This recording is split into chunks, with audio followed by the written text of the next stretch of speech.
acá presentes. La verdad que es casi como un sueño, porque en realidad esto poco complicó Javier. Empezó en el 2010 acá con la compañera también de la cooperativa Sheila Lee, que en realidad recorrimos este parque como algo idílico de tratar de encontrar ese viejo sitio que había encontrado Rusconi, que lo describía como posiblemente prehispánico. Describía 2 sitios. Y vinimos acá, nos encontramos con el relicto del riachuelo. En realidad entramos como unos asociados más del sindicato de la municipalidad sin decir nada para ver cómo era. Y finalmente, haciendo otros recorridos, encontramos un viejo árbol que estaba ahí desprendido, que estaba acá cerca, y que en sus raíces había algún resto cerámico. Y eso nos dio un indicio de que estábamos en un sitio. Se escribió un paper en el 2012, también salió mi tesis doctoral, que lo incluí, que era del barrio de Flores, integralmente toda la parte histórica, y se integraba parte de este posible sitio. Y en el 2014 se alinearon, digamos, los planetas, y gracias a la gente de la Universidad del País Vasco, que fue la financiación masiva del proyecto de excavación, junto con un convenio con la Universidad del Museo Social Argentino, de la Cátedra de Conservación del Patrimonio Arqueológico, dirigida por la licenciada Frasi, que está por allá al fondo, la saludamos, pudo ser posible esta excavación sistemática a partir del 2014. Bueno, 2014, 2015, 2016, 2017, 2018. Todas esas campañas se fueron realizando tanto de este lado como del lado del autódromo. Siempre encontramos mucha ayuda de la gente del Parque Ribera Sur, que nos ayudó en su momento con maquinaria, nos puso agua corriente para tenerla más cerca del sitio y poder limpiar las herramientas. Bueno, la verdad que también una colaboración de todas las excavadoras y excavadores. Acá había varias excavadoras que son imposibles llevar adelante la excavación. A veces yo soy la cara visible de un grupo enorme que trabaja, que si no, no se puede hacer una excavación de esta índole sin todo ese grupo de personas que a veces no son reconocidos suficientemente, pero sin ellos sería imposible. Así que también quiero agradecerles y pedir un fuerte aplauso acá a todas las excavadoras que han presentado. Y haciendo ese pequeño recuento, quería recontar esto. Rusconi, como bien contaban, encontró 2 sitios que no son estos, porque estarían 500 metros más allá, uno, y 280, 300 metros más en otro lugar, porque era un lugar estratégico, importante. Por eso estaba el viejo paso a la Noria, que luego se hizo el puente de la Noria, pero que no estaba acá. Nosotros lo señalizamos también con un cartel, lo quisimos señalizar allí. No es el que está en la actualidad, que está 700 metros río abajo. Y eso hacía que era un lugar alto, el autódromo está en un sitio naturalmente alto que no se inundaba, y por eso es que era un lugar estratégico probablemente para todas las poblaciones prehispánicas que anduvieron en algún momento por acá. Y seguramente fue ocupado muchas veces.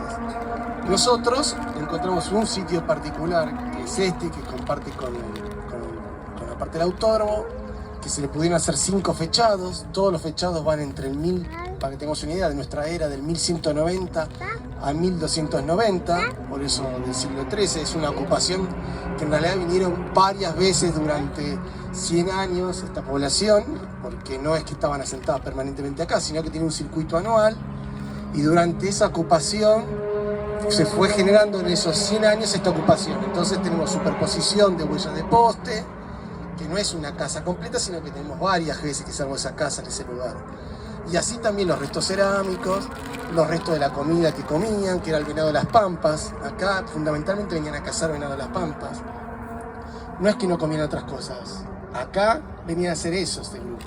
Se sentaban un tiempo determinado a cazar y a hacer su cerámica también, porque tenían la arcilla del riachuelo, tenían la tala, porque al lado del río siempre estaba la tala, que era la leña del momento, que era importantísima para hacer la cerámica, fundamental.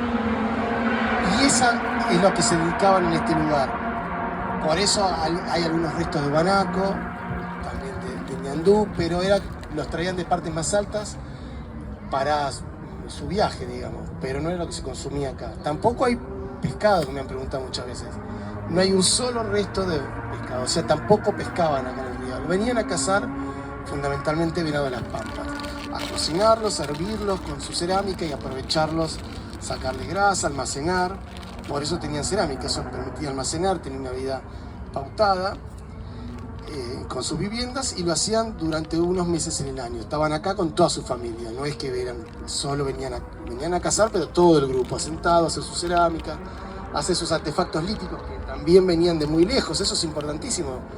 Solo 32 fragmentos líticos tenemos acá, porque no hay piedras acá en la Ciudad de Buenos Aires. Tenían que venir de Tandilia, de Entania, de la República Oriental y del Uruguay. Sabemos que vienen de esos 3 lugares por los estudios que hicimos.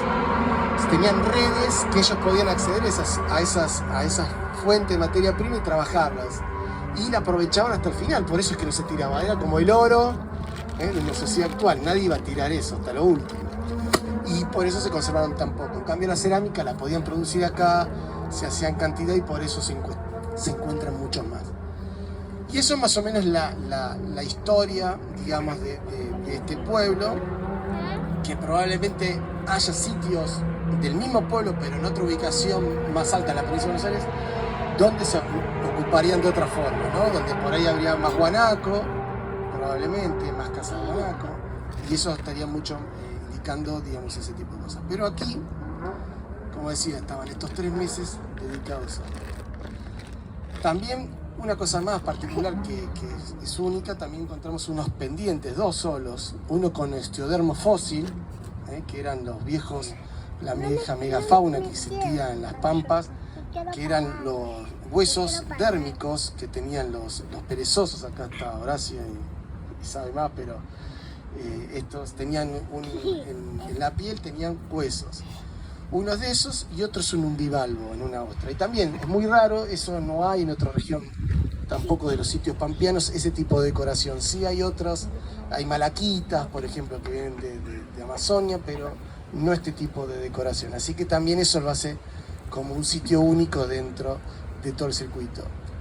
Y es el único en Capital Federal, o Cava, y también es el único fechado en todo el Gran Buenos Aires, el único sitio con fechado cierto del siglo XIII, lo cual hace muy importante, como ustedes dijeron, el recuerdo de la población, de los pueblos originarios, de los que habitaron este suelo antes de la llegada de los europeos, y que probablemente encontraron Mendoza, o sea, que no es que fue de casualidad, sino que se encontraron con estos grupos y que supieron que eran aptos para la vida y para ocuparlo, y aprendieron muchos de ellos, y que también muchas de esas cosas se integraron a la vida cotidiana. Hoy por ahí no nos damos cuenta, pero un montón de palabras o casos están integrados en la vida cotidiana nuestra, y lamentablemente a veces se ha crecido tanto el mito de que los porteños, los argentinos en general y los porteños bajamos de los barcos, que nos olvidamos de estos pueblos, pero que en realidad cuando hacemos genética, hacemos estudios genéticos, una población, una parte muy alta tenemos de poblaciones originarias. Incluso la mayoría de la población argentina, el 70%, tiene restos genéticos de estos pueblos originarios. Así que, más que nada, agradecer, esperemos poder seguir avanzando, lograr el nuevo mecenazgo. Ojalá que la Fundación Santander nos pueda acompañar y poder tener esta siguiente interpretación y dejar al descubierto la arquitectura del lugar. Y le quería invitar que hicimos un cartel no solo de lo arqueológico, sino de los pueblos originarios en la actualidad en la ciudad, y de lo que eran los pueblos cuando sí encontraron los europeos en el siglo XVI, que se los llamaron que eran 10. Acá el representante Guillermo Gómez, que nos explique un poco la cartelería, que fue un trabajo de consenso importante con ellos, de entendernos, porque no hablamos a veces el mismo lenguaje los arqueólogos que los pueblos originarios, y con antropólogos pudimos trabajar, nos articulamos, y bueno, me gustaría que cuente un poco él brevemente ese trabajo que hicimos juntos. Gracias.